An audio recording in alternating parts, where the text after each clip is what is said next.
ഓം അമൃതേശ്വര്യേ നമ. ഒരിക്കലൊരു ഭക്തൻ അമ്മയോട് ചോദിച്ചു, അമ്മേ, രമണ മഹർഷിയും മറ്റും വേദാന്തം മാത്രം പറഞ്ഞുകൊണ്ടേയിരുന്നു, അമ്മയാകട്ടെ അങ്ങനെയല്ലല്ലോ.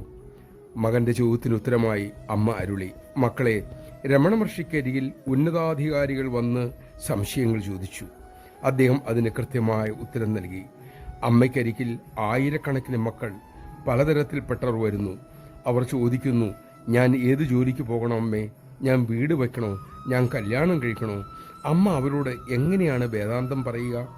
അമ്മയുടെ സമീപം ഡോക്ടർമാർ വരുന്നു, വക്കീലന്മാർ വരുന്നു, ക്ലർക്കുമാർ വരുന്നുണ്ട്, എഞ്ചിനീയർമാർ വരുന്നുണ്ട്, കള്ളന്മാരും വേശ്യകളും വരെ അമ്മയുടെ അടുത്ത് വരുന്നുണ്ട്. മക്കൾ അവർക്കൊപ്പം താഴ്ന്നു ചെന്നാലല്ലേ അമ്മയ്ക്ക് അവരോട് സംസാരിക്കാനാകൂ. നമഃശിവായ. നാം അർഹിക്കുന്നതാണ് അമ്മ നമുക്ക് തന്നുകൊണ്ടിരിക്കുന്നത്. ഉന്നതമായതിന് നാം ആഗ്രഹിക്കുന്നുണ്ടെങ്കിൽ അതിനു വേണ്ട ഉറച്ച സാധനയും നമുക്ക് ആവശ്യമാണ്.